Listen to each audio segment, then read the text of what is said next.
a new report by the Palestinian Journalists Syndicate warns that Israel's war on journalists have gone far beyond direct killings and detentions to include their family members as well. The syndicate said in its report that more than 700 family members of Palestinians have been killed in Gaza since October 2023, even those who are displaced and live in tents and shelters. The report stressed that by targeting journalists' families and relatives, Israel is trying to turn journalism into an existential threat to families of media workers. It noted that the regime's move amounts to collective punishment and a serious violation of international humanitarian law. It warns that the regime's crimes against families of media workers is aimed at silencing journalism by placing deadly pressure on journalists through their relatives. The report also released just days after the bodies of journalist Hiba al-Abda and about 15 of her family members were recovered from under the rubble. They were killed in an Israeli airstrike on their home in 2023.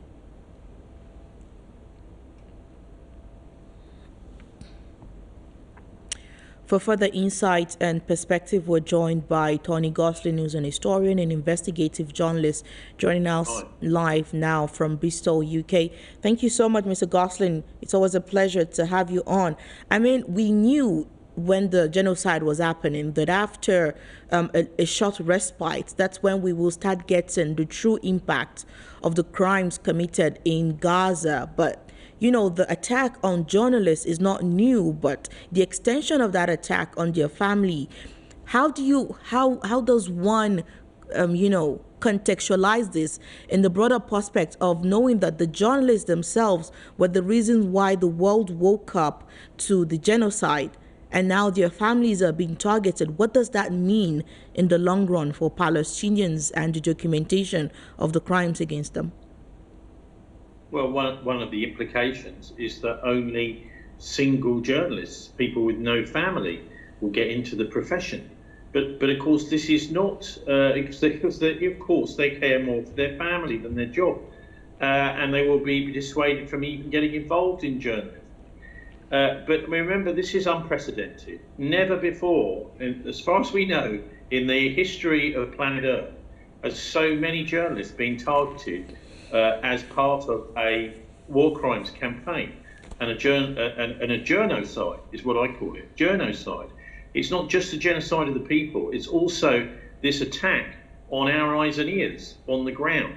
Unbelievable to think that in a modern democracy, supposed democracy, there would be deliberate, specific targeting of those who are bringing the news out of these war crimes. And of course, that's why.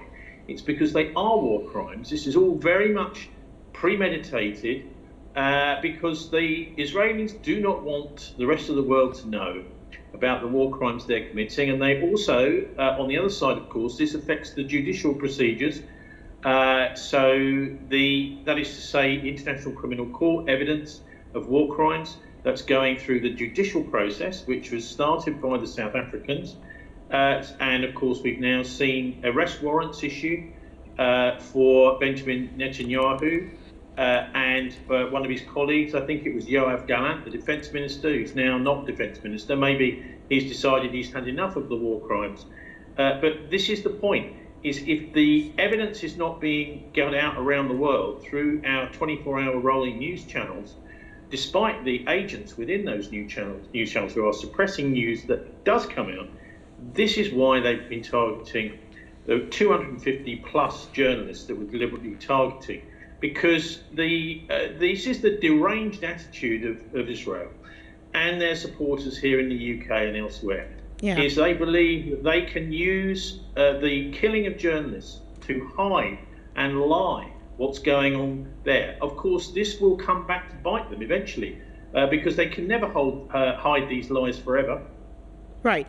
I mean, we know for many times the Western politicians come out and say that, they're defending Israel because it represents Western culture and identity.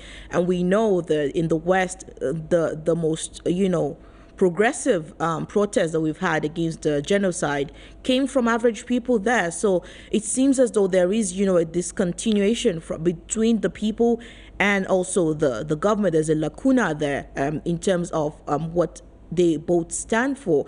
But I want to ask, do you see a precedence now where journalists who are the eyes and ears, like you mentioned, being deliberately targeted and their families used as hostage against them in order to prevent them from showing the reality on the ground, not just in Palestine, but also perhaps in the West itself? Well, look, journalists have been targeted.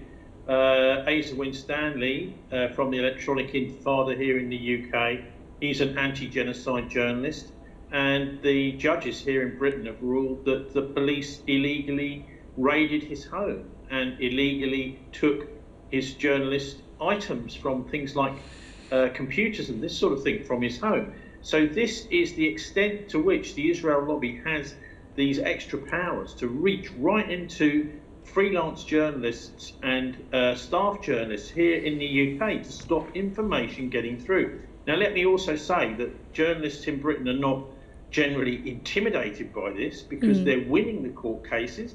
When the stuff actually comes to court, they can get the police to do all sorts of things, and the government, the Home Office. But when it actually comes to the courts are upholding free speech and are most of the time upholding the rights of the journalists. But there's other things they're doing. In Britain, people may not realise, peaceful campaigners who are just doing letter writing campaigns, sending money as aid to Gaza, they are having their bank accounts. Richard Branson's Virgin Money has been shutting down the bank accounts of peaceful pro-Palestine anti-genocide protest in Manchester, for example. So it's almost like you're dealing with a hydra, a network which is spread right around the West and throughout the world, which is supporting the Israeli genocidal state, which even its own, I think it was Moshe Yaalon, the former defense minister, said that this is a war crime state in Israel, and they're being supported by a criminal network throughout the world. Okay.